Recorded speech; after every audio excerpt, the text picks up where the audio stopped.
사도행전 6장입니다. 사도행전 6장 1절에서부터 7절.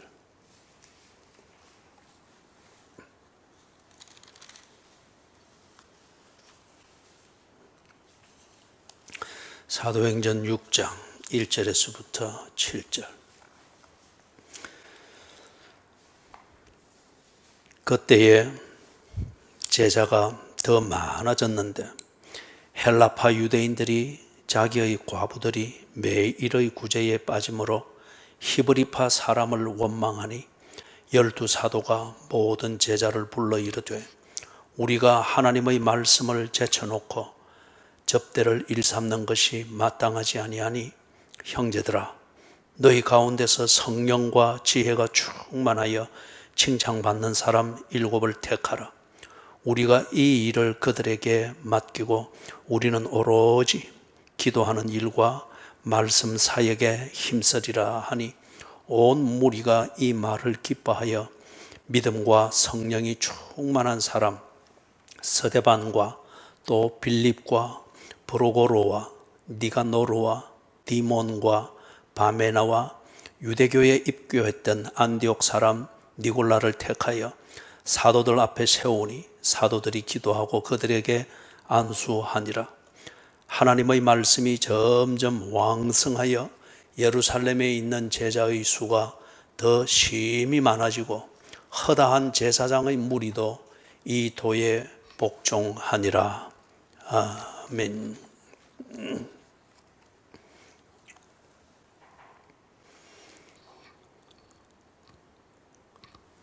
지금 우리가 이렇게 모이고 공동체로 모여서 예배를 중심으로 하여서 그리스도인의 훈련을 받고 그리스도인의 삶을 나누는 이 교회, 조직처로서의 이 교회, 이것의 시작은 사도행전에서 볼 수가 있습니다. 하나님의 백성은 태초로부터 아담 때로부터 있었습니다. 그리고 하나님의 백성이라는 공동체는 히브리 민족과 그 다음에 그게 국가로 태동되어지는 이스라엘을 통해서 존재하고 있었습니다. 그런데 오늘날과 같은 이러한 교회라고 하는 이 조직과 모습으로 하나님의 백성이 존재하게 되는 이것은 사도행전에서부터 우리가 볼 수가 있습니다. 이런 교회가 어떻게 시작이 됐는가? 사도행전을 통해서 요한복음에서 사도행전으로 넘어오는 이 과정을 통해서 보면은 분명한 역사적 상황이 있습니다. 예수 그리스도 그분의 복음, 이것을 믿고 예수 그리스도 그분의 은혜로 말미암아서 하나님의 백성이 되었다 하는, 하나님의 자녀가 되었다고 하는 이 거듭남에 확신이 있는 사람들이 있기를 시작했죠. 유대교에서 말하는 그러한 율법주의적 그리고 유대교의 혈통, 아브라함의 후손이라고 하는 이 자존감 이위에서 하나님의 백성이 되는 것이 아니고 예수 그리스도의 그 복음을 믿는 믿음을 따라 거듭날 때에 진정한 하나님의 백성이 된다. 이것을 깨달은 자들이 이 거듭남의 확신을 가지고서 예수처럼 살려고 했습니다. 이런 사람들이 모여서 예배를 드리는데 그동안 하나님의 백성, 이 유대 사회 안에서 그들의 정체성과 삶의 내용을 훈련받고 가르치던 그 중심지였던 성전과 회당, 그렇게 해서 전통적으로 늘 이어져던 그들의 예배를 드릴 때에 이 새롭게 예수 그리스도의 복음을 믿고 하나님의 자녀가 되었다. 그래서 예수처럼, 예수님처럼 그렇게 살고 그렇게 예배드리고 아버지를 찾는 것이다. 이 깨달음을 가지고 그 중심으로 예배드리는 자들이 유대교의 전통을 따라서 성전과 회당에서 드리는 예배, 이것과 맞지를 안 했습니다. 그래서 이들이 따로 모여서 예배를 드렸죠. 우리가 이걸 사도행전 1장에서부터 보아왔습니다. 따로 예배를 드렸습니다. 그러면서 그들의 공동체가 그리스도인이라고 하는 이 별명과 또는 비아냥거리는 그런 꼬리표를 달면서 별도의 무리가 되었고 공동체가 되었습니다. 그게 교회입니다. 오늘 우리가 이렇게 모여서 공동체로서 예배하고 또 그리스도인의 삶을 배우고 훈련하게 되는 이 공동체의 시작이 그렇게 되었습니다. 하나님의 백성이라고 하는 이 신분은 아담 때부터 있었습니다. 하나님과 교제하고 있었죠. 이게 뒤에 가면서 변질이 되죠. 그러면서 진정한 하나님의 백성의 정체성, 역사를 흘러오면서 변질되어 버린 그 하나님 백성의 정체성이 예수 그리스도의 십자가의 복음을 통해서 다시금 딱 정립이 되어지죠. 그래서 그 안에서 그것을 믿고 거듭남을 확신하는 자들이 유대교적 전통, 이것에 근거해서 하나님의 백성이 아니고 예수 그리스도의 복음, 이것을 믿음으로 성령의 은혜로 거듭난 자들, 이들이 진정한 하나님의 백성 또는 그리스도인들이다.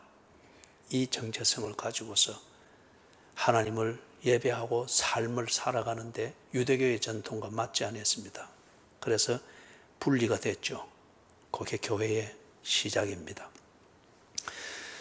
1절을 보니까 그때에 제자가 더 많아졌다고 합니다. 이 교회가 생성이 되면서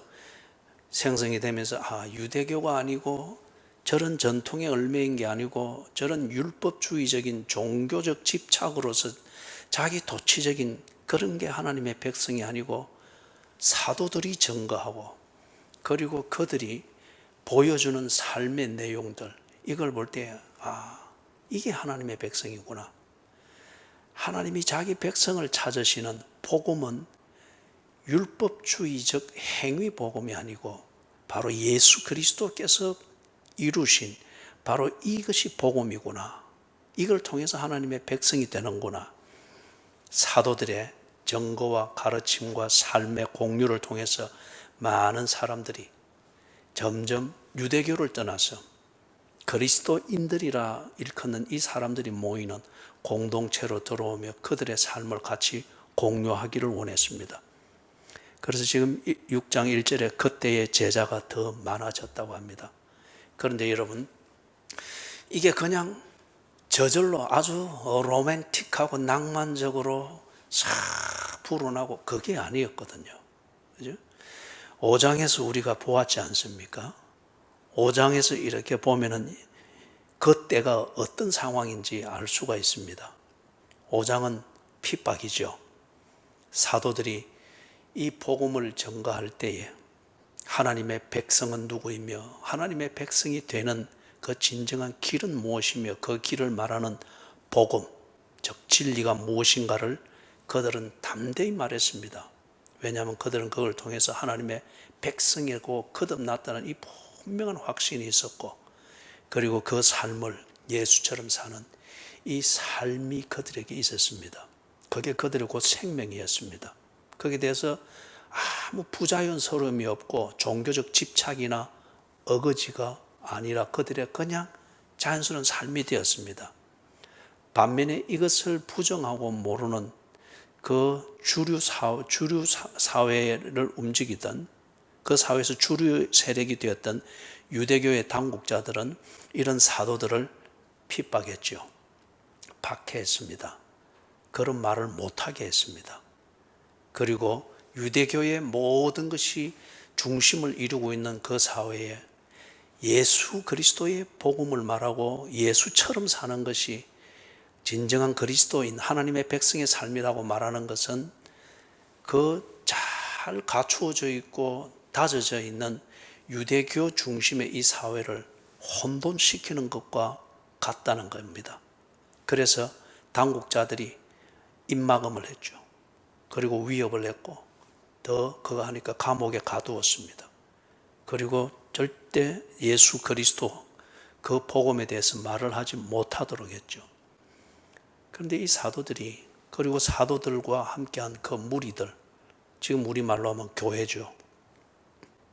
그들은 걸을수록 더욱더 그들이 믿는 바 예수 그리스도의 복음, 그리고 이것을 통해서 그들이 분명하게 확신하고 있는 하나님의 백성이라고 하는 이 정체성을 말하고 알리고 나누는데 보다 더 적극적이었습니다. 이게 그렇죠. 그들이 적극적이고 그 다음에 그리스도인답게 살려고 솔직하고 진솔하면 할수록 반대로 박해와 핍박과 그들이 무언가를 잘못하고 있다고 하는 죄인으로 만드는 이러한 법과 정치 권력은 더욱더 가중되었습니다. 그게 5장에서 말하는 것이고 그게 6장 1절에서 말하는 그 때입니다. 그 때. 그런 상황에서 제자가 더 많아졌다. 이 사도들과 함께하는 무리들의 진정한 그 삶, 이것을 보면서 사람들이 그렇게 하나님의 백성이 되는 그 길이라 하는 이것을 그들이 그 복음을 믿고 이 공동체에 조인을 했습니다. 소위 우리 표현으로 말하면 교회가 점점 새 가족들이 늘어났습니다. 상당히 많아졌습니다. 자, 그렇게 되니까 여기에 다양한 사람들이 들어오겠죠. 다양한 사람들이. 이게 우리가 경험을 해서 알지만은 새로운 사람이 온다고 해서 다 한결같은 마음과 한결같은 수준의 신앙 고백을 하고 헌신되어진 정도를 가지고 교회에 들어오는 것은 아닙니다. 교회의 같은 공동체 안에는 들어오지만은 그러나 3인 3색입니다. 교회에 들어온 이유가 다양하고 또는 교회에 있지만은 기독교의 복음을 이해하는 정도가 다양하고 또는 교회 생활을 통하여서 얻고자 하는 기대가 다 다양합니다. 이 다양성, 이걸 부정할 수가 없습니다. 그런데 이런 다양한 그러한 내용들을 가지고 있는 이 무리들에게 예수 그리스도의 복음, 그리고 신앙이 무엇인가, 하나님의 자녀가 되는 것이 무엇인가, 하나님의 자녀가 되었을 때에 우리가 얻는 궁극적인 은혜가 무엇인가, 그리고 우리의 삶의 목적이 무엇인가, 이것은 교회라는 공동체 이 안에서 가르쳐 나가야 됩니다. 그래서 교회 안에는 훈련이 있고 교육이 있고 권징이 있고 돌봄이 있고 격려가 있고 그리고 파송이 있습니다. 그렇게 해서 다양한 이유와 동기와 수준을 가지고 모여서나 이 공동체, 즉 교회 안에서는 이걸 하나의 유니티, 하나님의 백성, 예수의 제자라고 하는 이 정체성으로 만들어내는 겁니다. 그렇기 때문에 여러분, 이 다양한 관심과 다양한 상태에 있는 사람들을 예수 그리스도의 제자됨, 하나님의 백성됨, 하나님의 백성으로 사는 삶의 가치를 알고 그것에 집중하는 삶으로 변화시키는 이 도움을 주는 이걸 하자면 어떻게 되는 거예요? 다양한 충돌이 일어날 수 있겠죠. 그리고 그 다양성을 하나의 목적을 가지고 통제하고 관리를 하고 이렇게 해 나가려고 할 때에 많은 손들이 필요합니다. 자, 그런데 지금 이 당시에 교회가 조직화되지 아니했습니다. 교회가 굳이 조직이라고 찾는 것 같으면 사도들과 그 다음에 무리들, 딱 요 두 요소뿐입니다. 시작 단계니까 그렇죠. 그러니까 사람들은 아주 많아지고 동시에 그 많은 사람들이 한결같은 것이 아니고 다양합니다. 이걸 사도들이 가르치고 훈련하고 돌보고 상담하고 이 모든 것을 하려고 할 때에 이게 너무 버겁고 비현실적입니다. 자, 거기서 한 예를 들고 있죠. 어떤 문제가 생겼습니까? 헬라파 유대인들이 자기의 과부들이 매일의 구제에 빠짐으로 히브리파 사람을 원망했다. 이 공동체 안에 분열이 일어났습니다. 충돌이 생겼단 말이에요. 자, 여기 헬라파 유대인들, 그리고 밑에 나오는 히브리파, 이 사람들도 당연히 유대인들이죠. 그런데 왜 헬라파고 히브리파냐 하면은, 헬라파 유대인들이라 하게 될 때는 간단하게 말하면은 해외에 거주해서 정착하는 이 유대인들이 아주 많았습니다. 여러 가지 이유로 고국을 떠나서 해외로 이주해서 거기 정착해서 사는 그러한 유대인들이 많았죠. 이런 사람들을 보고 우리는 디아스포라, 흩어져 있는 유대인들이라 그리 말했습니다. 그러면서 그 자손들입니다. 그 자손들이에요. 그렇기 때문에 헬라의 문화가 지배하고 있는 이스라엘 밖에 그 영역에 정착해 살던 유대인들, 그들이 한 수백 년 동안 지내면서 그들에게서 태어난 자손들입니다. 이들 중에서 이들에 있어서 가장 소망하는 것은 무엇인가? 성지, 가나안 땅으로 돌아가는 겁니다. 그것도 특히 예루살렘에서, 거기서 사는 겁니다. 유대인들은 그렇게 믿은 거예요. 유대 땅, 특히 예루살렘에 메시아가 오는 걸로 그렇게 믿고 있고, 그렇기 때문에 예루살렘에 거주한다는 이 자체가 그들에게는 상당히 성스러운 일이었습니다. 그래서 고국으로 돌아와서 재정착을 하는 그러한 흩어져 있는 유대인들이 많았습니다. 이들을 가리켜서 헬라파 유대인들이라고 합니다. 히브리파 유대인들은 원래 이 본토에 거주하면서 본토에서 나고 본토에서 자라고 있는 이런 세대들입니다. 그렇기 때문에 이 헬라파 유대인들은 당연히 헬라어라고 하는 이것을 공용어처럼 쓰고 있겠죠. 그리고 히브리 본토에서는 히브리어를 쓴 게 아니고 아람어를 썼습니다. 이게 그들의 생활 용어였습니다. 당연히 이 생활 용어에 대해서는 서툴겠지요. 반면에 히브리파 이 유대인들은 그들이 본토에서 쓰고 있는 이 생활 언어 아람어가 아주 익었고, 반면에 헬라어 이런 것은 굉장히 서툴 수밖에 없겠죠. 이런 거는 그들이 공부할 때나 쓰고 그럴 수가 있겠죠. 그런 것 같으면 여러분 뭘 느낄 수 있는 거예요? 같이 예배를 드릴 수가 없습니다. 언어가 다르기 때문에 따로 예배를 드립니다. 다른 예를 들어서 이와 같은 건물이 있을 때에 히브리파 유대인들이 먼저 예배 드리고 그 다음에 헬라파 유대인들이 예배를 드리고, 아니면 조금 경제적 형편이 괜찮으면 이 다리는 헬라파 유대인들이 모이면 히브리파 유대인들은 다른 곳에서 모이는, 이 언어의 문제와 문화의 문제가 있고 또 다른 문제들이 있습니다. 그런데 보니까 이 사이에서 갈등이 있습니다.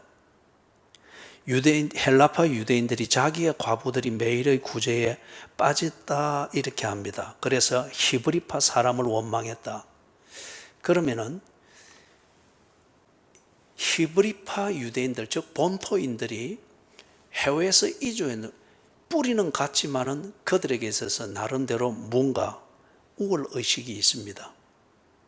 헬라파 유대인들, 너희들은 해외에 살면서 그런 문화에 익었기 때문에 다른 이방 종교들이나 이방 문화에 오염되어 있다라고 보는 거예요.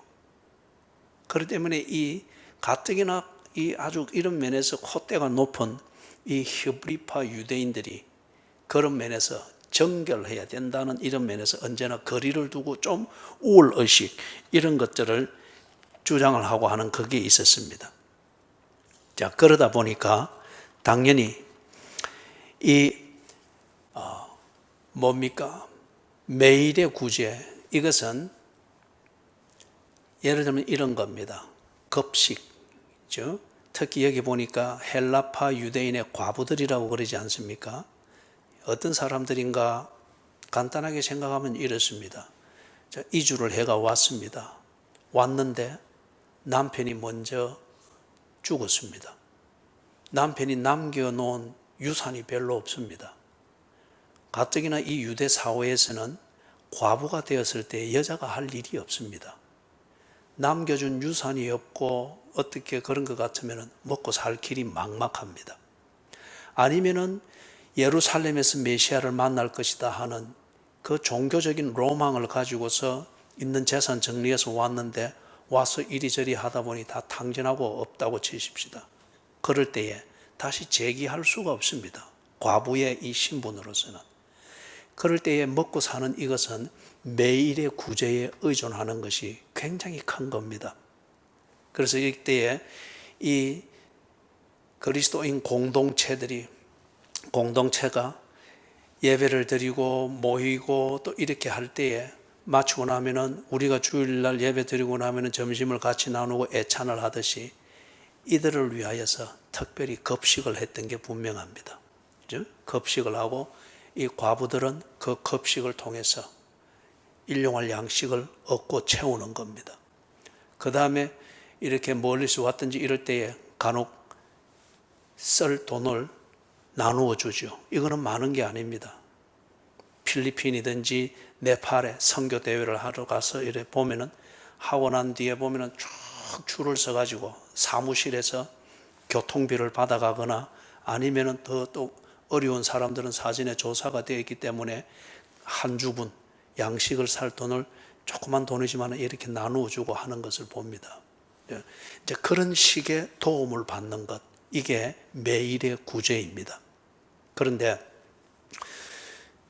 평소에 잘 조사가 안 되어 있거나 아니면은 이 히브리파 유대인들이 자기 우월주의를 가지고 자기들만을 챙기고 동시에 이 헬라파 유대인들을 불결하다, 부정하다라고 해서 편견을 가지고 이렇게 다루면은 이러한 복지 정책이 공평하게 될 수가 없죠.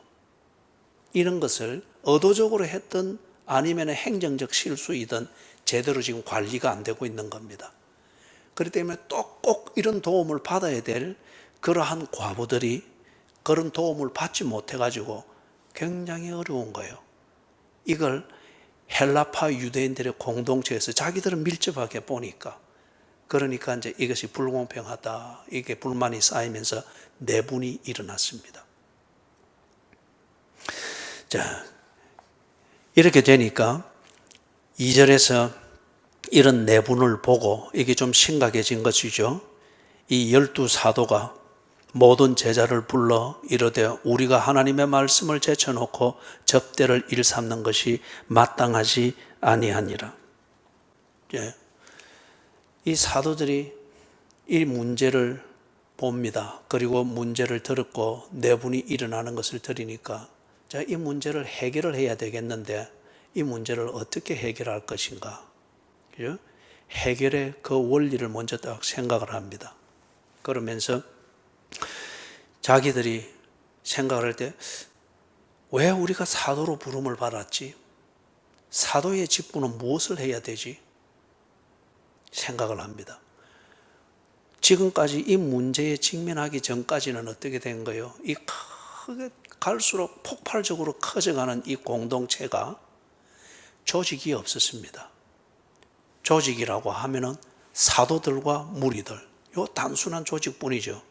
그런데 이 12사도가 얼마나 성심껏 돌보고 그 일에 봉사를 했겠어요.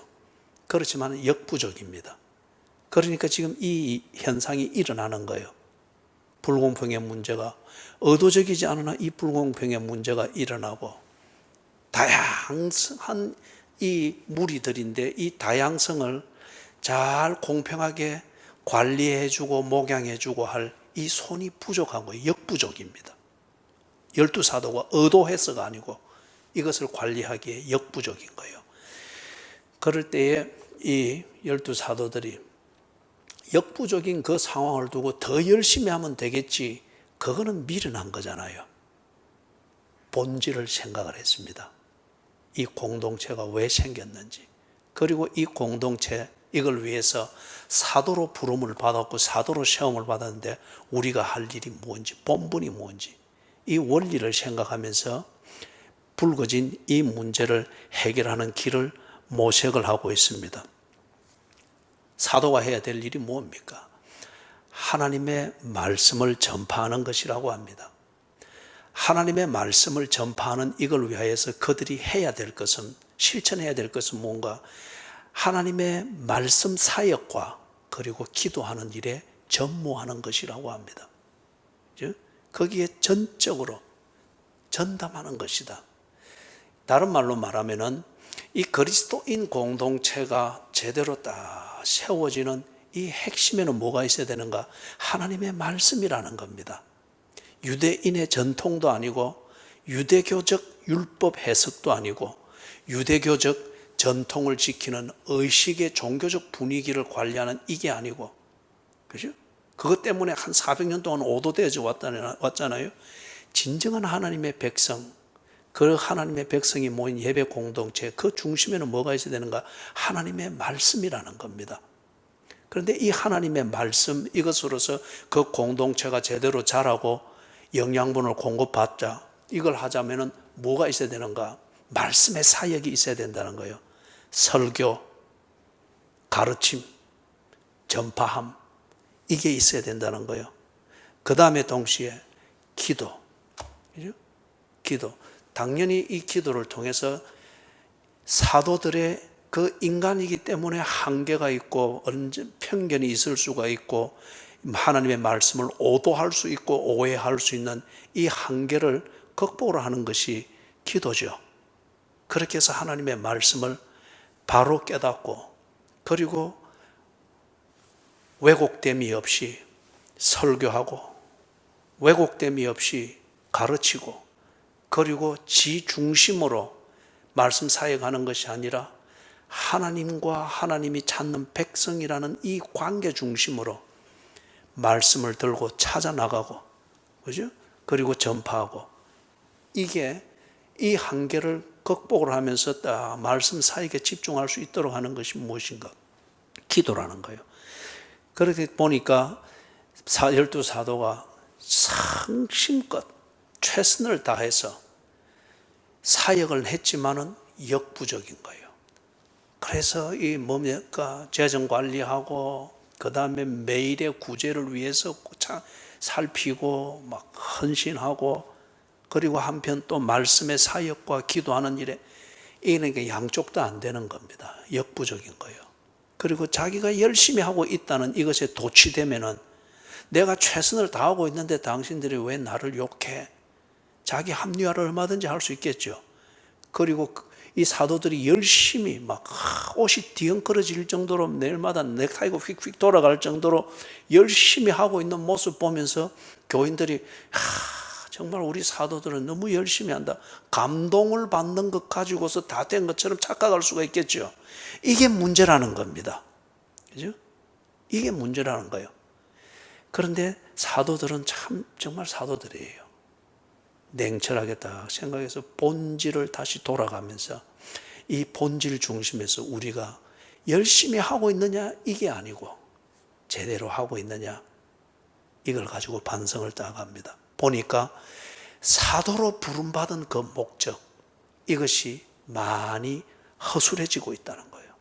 하나님의 말씀을 전파하는 것, 이걸 위하여서 말씀 사역에 집중하고 기도에 집중하는 것, 이거는 사도가 아니면 할 수 없는 일이고, 그리고 사도가 아니면 누가 대신해 줄 수 있는 일이 아니고, 이게 안 되면은 교회의 중심이라고 하는 이게 흔들려 버리기 때문에 이 면에 대해서 딱 반성을 합니다. 그런 다음 3절 4절에서 해법을 이야기를 하고 있습니다. 3절 4절에서 사람을 찾을 것을 이야기를 하죠. 사람을 찾는데 어떤 사람을 찾죠? 무엇을 위해서 이 사람들을 찾죠? 바로 앞에서 말했던 것, 매일의 구제를 담당할 수 있는 사람. 그 다음에 거기 4절 여기서 나오는 거 보면은 어디입니까?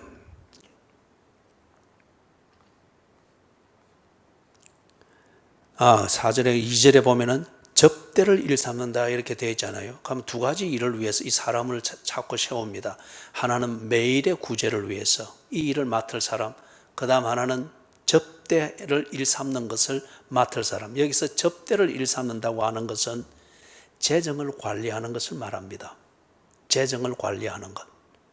그래서 아까 잠깐 예를 들었지만은 네팔이든지 필리핀에 이래 선교 대회를 가면은 그러면은 맞추고 난 다음에 점심 준비한 것들을 먹고, 그 다음에 쭉 이 자기 지역의 책임자들이 이래 명단을 가지고 찾아서 하면은 사무실 앞에 쭉 줄을 서요. 그럼 거기서 사람을 보면서 조금씩 이렇게 교통비 줄 사람 주고, 그 다음에 양식 구할 것 돈 줄 걸 돈 주고, 이래 한단 말이에요. 요걸 사무실에 앉아있는 요 회계 출납을 담당한 사람이 이걸 하고 있습니다. 그게 지금 뭔가 하면 여기 접대를 일삼는 사람, 재정을 관리하는 겁니다. 그래서 점심을 준비를 해야 되면은 음식 재료를 구할 돈을 그렇게 집행을 하고 관리를 하고, 헌금이 들어오면 또 그런 면에서 준비를 해놓고, 재정 담당자입니다. 자, 이런 걸 그동안 사도들이 다 해왔단 말이에요. 예? 재정 관리도 해야지요, 재정 집행도 해야지요, 또 이걸 가지고 식사가 제대로 되는지, 저 집에는 뭘 먹는지 이런 걸 다 구제를 해야 되죠. 그러니까 사도들이 해야 될 이 본분, 말씀을 전파하는 이 사역에 소홀해진 거예요. 그렇기 때문에 사도들은 자신의 본분으로 돌아가고 매일의 구제와 그리고 접대를 일삼는 이 일을 책임 맡을 자를 찾고 있습니다. 그래서 사랑하는 여러분, 예를 들면 그렇습니다. 사도들이 할 수 있는 일들이 많지요. 그리고 해야 할 일들이 많습니다. 말씀을 전파하는 것, 그 다음에 접대하는 것, 그리고 매일의 구제에 힘쓰는 것. 우리 현대 표현으로 말하면은 설교하고, 제자 훈련하고, 신방하고, 교인들과 교제를 하고, 그리고 교인들을 돕는 구제도 해야 되고, 그 다음에 교회 재정도 살펴야 되고, 다 해야 됩니다. 그러나 중요한 것은 우선순위를 놓쳐서는 안 되는 거죠. 우선순위를 놓쳐서는 안 되고 꼭 해야 될 일, 그것을 놓치고서 내가 안 해도 될 일, 사도가 안 해도 될 일, 그것 붙들고 이렇게 있을 때에 중심이 흔들려 버릴 때 그 공동체에 내분이 일어나게 되어지고, 그 내분은 결국 공동체 전체를 아주 어렵게 만들게 되는 것을 볼 수 있죠. 그래서 이 사도들이 자기의 본분으로 돌아갑니다. 그리고 매일의 구제에 힘쓰고, 그 다음에 접대를 일삼는, 즉 재정을 관리하는 이 일은 꼭 자기들이 할 일이 아니고, 이것은 누군가 맡는 것이 필요한 것이다 하여 지금 사람을 찾고 있습니다. 자, 이 면에서 사도들이 이 문제를 정리하는 그 원리를 우리가 참고할 수 있습니다. 먼저 첫 번째 원리는 기존의 직분이 해야 할 고유한 본분에 충실하라.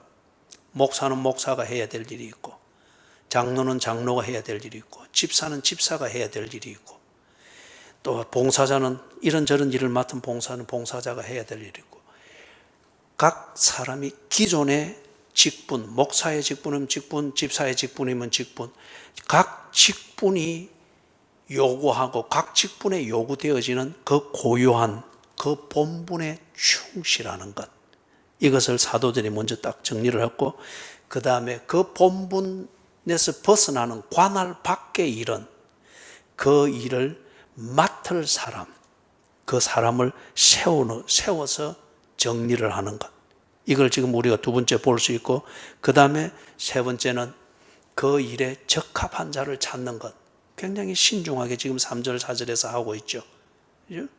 봉사자를 떼어놓고 사람 붙잡아 매기 위해서 봉사자 직분 주고 세우는 것, 이걸 결코 하지 않고 있습니다. 그 일을 맡기에 적합한 사람을 찾고 있습니다. 그 다음에 그 사람의 적합성, 그 일을 맡기에 적합한 이 적합성의 여부는 교회의 본질과 다 일치가 되는지, 이걸 확인을 하고 있습니다. 그게 3절 4절에 나오는 그 내용입니다. 자, 거기 보니 어떤 자격을 가진 자를 찾으라고 합니까? 성령과 지혜가 충만하여 칭찬받는 사람, 그리고 그 숫자도 그 일을 감당해낼 수 있는, 제자가 더 많아져 있는 이 상황에서 이걸 상황을 관리할 수 있는 만큼 숫자를 정합니다. 그래서 7입니다. 성령과 지혜가 충만하고 칭찬받는 사람. 그리고 4절에서는 보니까 우리는, 즉 사도들은 오로지 기도하는 일과 말씀 사역에 힘쓰리라. 자기는 자기들의 본분으로 돌아가고 이 본분 밖의 일은 이 일을 맡을 수 있는 적절한 사람을 세워서 그 일을 맡기는 것이 공동체가 하나님의 백성으로서 올바른 교제를 하고 예배 공동체로서 관리되고 자라가는 데 있어서 그게 적절하다는 거예요. 여러분, 이게 뭡니까? 조직입니다. 그죠? 조직입니다. 그렇기 때문에 이 조직은 필요에 의해서 만들어진 것이지 이 조직이 교회의 본질은 아닙니다. 교회의 본질을 지키고 이 본질에 맞게 교인들이 성장하고 준비가 되어지도록 하는 데 있어서 필요한 것들이 있습니다. 이 필요를 해결하기 위해서 필요한 직분을 세운 겁니다. 그렇게 해서 조직이 만들어지게 된 거예요. 이 부분에 대해서는 조금 이따가 정리를 좀 해보겠습니다. 이것을 여러분이 잘 명심해 두십시오. 교회의 조직은 교회의 본질을 유지하는 데 있어서 필요한 것을 해결하기 위하여서 만들어진 것입니다. 그렇기 때문에 필요가 해결되었으면 조직은 없어도 됩니다. 필요가 생겼을 때는, 즉 본질을 유지하고 관리하는데 필요가 생겼을 때는 그 필요를 해결하기 위하여 합리적인 조직은 만들어져야 됩니다. 다시 강조하지만은 이 필요가 없어졌을 때는 그 조직은 더 이상 의미가 없습니다. 자, 여기서 우리가 한 가지 조심해야 될 게 4절에서 보는 것처럼 3절 4절에서 직분이라고 하는 이 자체가 차등이 있는 건 아닙니다. 사도는 더 하나님께 가깝고 그 다음에 재정을 맡은 자들은 하나님께 좀 멀고 매일의 구제, 즉 부엌 일을 하는 이 봉사는 저 밑에 하등 그런 저차원의 봉사다. 절대 그걸 말하는 게 아니에요. 직분의 중요성은 다시 말해서 교회의 본질로서 필요에 의해서 세워진 직분들이기 때문에 이거는 동등합니다. 하나님 앞에서 동등합니다. 그러나 일이라고 하는 이 자체는 중요성과 우선순위의 차이가 있습니다. 예를 들면 이 무리들이 모였을 때에 그 중심은 뭐였습니까? 교회가 태동되는, 그리고 그 태동된 교회를 딱 붙잡는 중심은 뭐가 있었습니까? 하나님의 말씀입니다. 하나님의 말씀. 그리고 이 하나님의 말씀에 의하여서 무리들이 모였을 때 이 하나님의 말씀에 의해서 양육되고 자라는 이걸 위하여서 애찬을 하는 이 봉사가 필요하고 재정을 통하여서 구제를 하고 하는 이걸 관리하는 게 필요하고, 그죠? 일 자체에 있어서는 더 중요한 일이 있고 덜 중요한 일이 있습니다. 우선적인 일이 있고 나중에 해도 될 일이 있습니다. 예를 들면은 교회에서 식사를 하는 것과 예배를 드리는 것, 무엇이 중요합니까? 무엇이 우선되어야 됩니까? 모였을 때 꼭 필요하다면은 우리가 식사는 못할 수가 있습니다. 오늘도 그렇겠지만은 못할 수가 있습니다. 그러나 예배는 드려야 됩니다. 그래서 예수님께서 마르다와 마리아 이 자매가 그 베다니에 들렸을 때에 동생 마리아는 예수님을 만났으니 예수님의 말씀을 들으려고 했죠. 그러나 언니 마르다는 밥 먹는 것 준비하는 것에 분주했습니다. 나름대로 열심히 했습니다. 그러나 예수님께서 둘이 하는 일에 차등을 두고 말하지 아니했습니다. 그러나 그들이 하고 있는 일, 시간을 보내고 있는 내용의 중요성을 두고는 예수님이 말씀했습니다. 예수님의 말씀을 듣고 있는 이게 지금 더 중요하다고 하는 것을 예수님이 말씀을 하셨죠. 그렇기 때문에 여러분, 사도라는 직분, 재정을 맡은 직분, 부엌에서 매일의 구제와 같은 이 식사를 준비하고 구제를 하는 이 일을 하는 직분에는 차등이 없습니다. 2달란트 받은 자든 5달란트 받은 자든 주인께 칭찬은 똑같이 받았습니다. 착하고 충성된 종아, 네가 작은 일에 충성하였으니 하면서 똑같이 칭찬했어요. 그러나 일의 중요성과 우선해야 될 것과 나중에 해야 될 것에는 차등이 있었습니다. 2달란트 받은 사람이 있었고 5달란트 받은 사람이 있는 것과 같은 거예요. 그렇죠? 여러분이 이 차이를 잘 구분하십시오. 목사와 집사가 직분의 차등이 있는 게 아닙니다. 이게 신분의 차별의 이유가 될 수가 없습니다. 될 수가 없습니다. 여러분이 목사를 절대 교주처럼 생각해서는 안 됩니다. 그러나 목사가 하는 일의 내용은 집사가 하는 일의 내용보다 더 중요합니다. 교회라는 이 공동체의 그 존속을 볼 때에 하나님의 말씀, 하나님의 말씀, 그리고 이 말씀을 가르치고 하는 이 일은 더 심각하고 더 전문적입니다. 이런 차이가 있을 뿐이에요. 그래서 지금 그 직분이 맡아야 될 그 일의 중요성을 두고 그것에 합당한 자를 찾기 위하여서 어떤 자격을 갖춘 사람을 구하는데 성령과 지혜가 충만하고 그 다음에 사람들에게 칭찬받는 이 자격을 가진 사람 7을 택하라. 그림 말합니다. 그리고 4절에서 사도들은 자신들의 본분, 교회로 봐서는 이게 정말 중요합니다. 중심이 되니까. 이거는 전적으로 헌신이 되어야 됩니다. 이 일로 자기들은 딱 거기에 집중하도록 하겠다. 여러분, 열심과 안타까움과 오지랖을 가지고서 다 걸친다고 해서 그게 아니에요. 이것을 통해서 우리가 배울 수 있는 것은 교회를 정말 본질에 맞게 섬기려고 하는 것은 자기가 부름받은 그 직분에 대하여 그 직분이 가지고 있는 고유한 본분, 이것에 집중할 수 있어야 됩니다.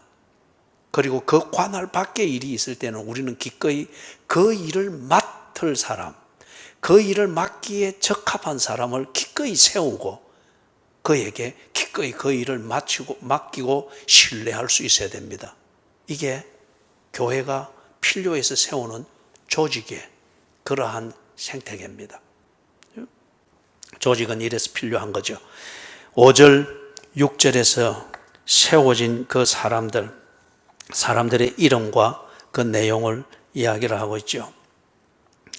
그것을 볼 때에 필요한 일이 정해졌죠. 그 일은 목양의 관점에서 다 정해졌습니다. 매일의 구제 꼭 필요한 거죠. 그 다음에 재정을 관리하는 거 꼭 필요하죠. 이 일이 정해졌습니다. 이거는 사도들이 다 감당할 수 있는 일이 아니었습니다.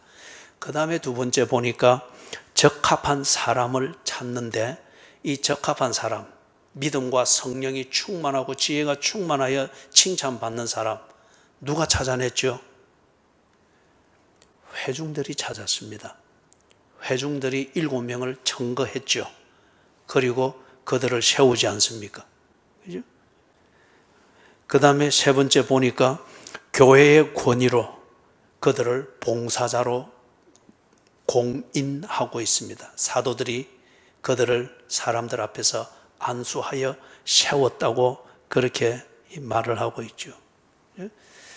목양의 관점에서 다시 말해서 이 공동체가 하나님의 백성으로서의 예배 공동체, 성도의 교제 공동체로서 어떻게 훈련되고 관리되고 성장하고 파송되는 이 일들을 제대로 할 것인가, 그 목양의 관점에서 지금 어떤 일이 필요한지, 어떤 또 그런 행정이 필요한지 이걸 딱 보고 맡길 사람을 찾는데 그 사람은 교인들이 선출하는, 이걸 본받아서 우리가 지금 공동의회라고 하는 것을 하는 겁니다. 공동의회. 그죠? 그리고 안수하여 봉사자로 공인하여 세우는 것은 교회의 권위로 그 사람에게 이 일을 맡긴 것, 그리고 그가 하는 일의 권위를 회중 앞에서 인정을 하는 것이죠. 그래서 우리가 집사라고 하는 이 말, 이게 나오는 그 원래의 말의 그 개념이 뭔가, 여기 지금 재정을 일삼는 것, 매일의 구제에 힘쓴다 하는 요 말을, 이것을 맡은 사람들의 직분을 말하는 그 단어에서 나온 겁니다. 그 말의 기본 개념은 섬김을 말합니다. 섬김, servantship을 말합니다. 섬김. 요 섬김의 개념, 여기에서 우리가 지금 말하는 집사라고 하는 이 단어가 나온 겁니다. 이걸 우리말로는 집사라는 말로 표현해서 쓰죠. 그래서 이 집사라고 하는 말은 어떤 의미에서 볼 때에 굉장히 넓은 의미예요. 이 공동체가 목양적 관점에서 이 공동체가 제대로 자라고 존속되고 제 기능을 할 수 있도록 자기가 맡은 본분에 힘쓰는 그 모든 사람들을 일컬어서 집사라고 할 수 있습니다. 거기서 좀 더 구체적으로 맡은 일과 기능을 따져서 다시금 직분의 이름을 붙인 게 장로, 권사, 집사 이렇게 되는 거죠. 그래서 큰 의미는 섬기는 자입니다. 그래서 이 섬기는 자, 교회의 권위로 세워서 이 사람이 하는 것은 교회를 위해서 꼭 필요한 일입니다. 여러분들이 이 사람이 하는 일을 신뢰하십시오. 그리고 맡기십시오. 그 의미로서 안수하여 그들을 세웠습니다. 정리하면 이렇습니다. 필요에 의해서 세워졌기 때문에 필요가 없어지면 그 직분은 없어져도 됩니다. 그 다음에 세움을 받은 자가 적합하지 않다고 하면은, 다시 말해서 회중이 그를 불신한다고 하는 것 같으면은 파면됩니다. 그래서 소위 우리 교회 안에 신임 투표라고 하는 거 있죠. 이런 제도를 위해서 그런 겁니다. 회중들이 보아서 그 사람은 평소에 하는 이 모든 것, 교회 생활과 교제를 볼 때에 성령이 충만하고 지혜가 충만하고 칭찬받기에 합당한 사람이다 여기서 그 일을 맡기지 않습니까?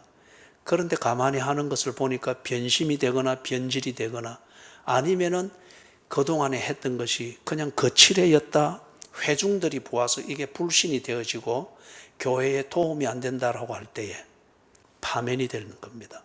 그렇기 때문에 목사도, 이런 제도에서는 목사도 불신임 받아서 쫓겨날 수가 있는 겁니다. 쫓겨날 수가 있는 거예요. 이제 그럴 때 회중이 건강하지 못하면은 그게 정치적인 그런 어떤 결과가 되는 이게 문제가 되기는 하겠지요. 그 다음에 교회의 권위로 봉사자를 공인을 했기 때문에 동시에 이것은 교회의 권위로, 그리고 교회의 본질을, 교회의 권위나 교회의 본질을 벗어나게 되면은 그 직분을 파직할 수가 있는 겁니다. 그죠? 자, 그렇기 때문에 여기서 이 말하는 것은 뭐냐? 교회의 조직은 필요에 의해서 만들어진 것이기 때문에 필요가 없을 때에는, 본질과 관련해서 필요가 없을 때는 없어집니다. 그렇기 때문에 저는 예를 들면은 이 현장에서 목회하는 이 일이 제게서 끝났을 때에 저는 더 이상 목사로 불려져서는 안 됩니다. 목회의 일을 하지 않고 있는 그런 그런 상황일 때에는 나는 더 이상 목사로 불릴 필요가 없고 목사로 취급을 받을 필요가 없습니다. 제가 목회자가 된 것은 어느 한 교회의 목양을 위해서 목사가 해야 될 그 본분, 이 필요를 위해서 저는 부름을 받은 겁니다. 그렇기 때문에 제가 목사가 해야 될 이 일에 있어서 제가 더 이상 필요하지 않다, 그리고 내가 그 일을 하고 있지 않다, 그러면 저는 더 이상 목사일 필요가 없습니다. 조직은 필요에 의해서 만들어진 것이기에 필요에 충실해야 되는 것이고, 필요에 충실하지 아니할 때는 조직은 없어질 수가 있고, 필요가 다 됐을 때는 그 조직도 역시 없어질 수가 있습니다. 그런데 그럼에도 불구하고 이 조직에서 내가 가지고 있는 신분과 직위, 이걸 굳이 주장을 하려고 이것 중심으로 모든 것을 만들어 가려고 하고 교회를 움직이려고 하는 이걸 보고 우리는 교권주의라고 하는 것입니다. 부디 여러분들은 이런 면에서 성경적으로든지 영성으로 건전하고 건강하게 준비되고 양육되어서 이런 교권주의가 한국 교회를 화석화시키고 형식주의로 만드는 이것을 막아내야 됩니다. 여러분 스스로 봉사에 대해서 정말 섬기는 자로서 잘 훈련되고 그 면에서 여러분들이 하나님 앞에 2달란트, 5달란트 받은 자처럼 그렇게 부름받은 그 일의 봉사 자체를 위해서 헌신할 줄 아는 이런 준비가 잘 되어야 되겠습니다. 마지막 7절에서 거기에서 이제 보니까 이 조직이 아주 유용하게 쓰이죠. 이 최초의 교회에 사도행전 6장에서 나오는 이 교회의 조직은 아주 단순했습니다. 딱 두 요소뿐이죠. 뭡니까? 사도들과 집사들입니다. 12사도들과 7명의 집사들입니다. 이들이 폭발처럼 막 이리 전가하는 그 무리들을, 새신자들을 관리하고 양육하고 목양하고 돌보고 이걸 분주하게 해내고 있습니다. 이 사도들과 집사들, 단 이 두 요소로 만들어지는 이 조직이 이 엄청난 것을 감당해내고 있는 것을 볼 수 있습니다. 그 다음에 그 뒤에 이제 가면 갈수록 이 조직이 좀 더 다양해지고 복잡해지게 되죠. 복잡해지게 되죠. 그런데 지금 이것은 7절에서 볼 때에 다시금 강조하지만은 조직은 필요에 의해서 만들어졌고 그 필요에 집중하여서 제대로 다듬어진 조직이 되니 교회를 든든히 세워나가는 이 기능을 해내고 있는 것을 볼 수 있습니다. 지금 우리 한국 교회는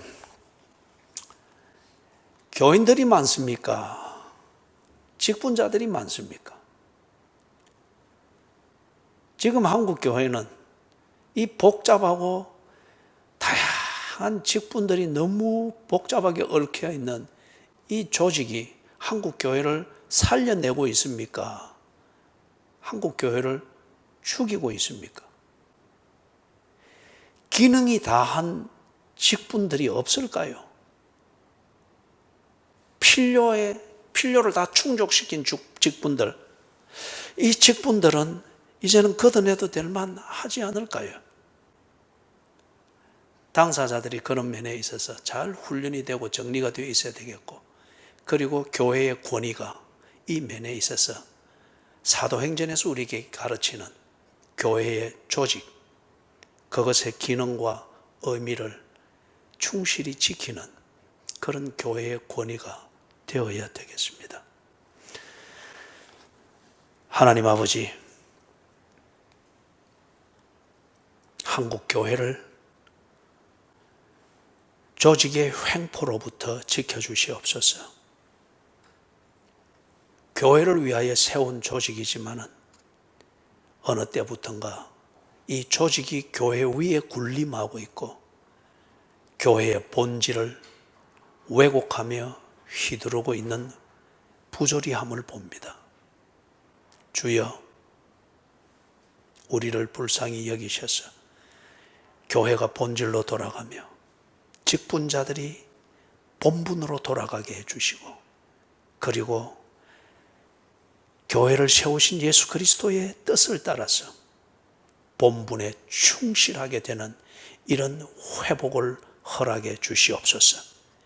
예수 그리스도의 이름으로 간절히 기도드리옵나이다. 아멘.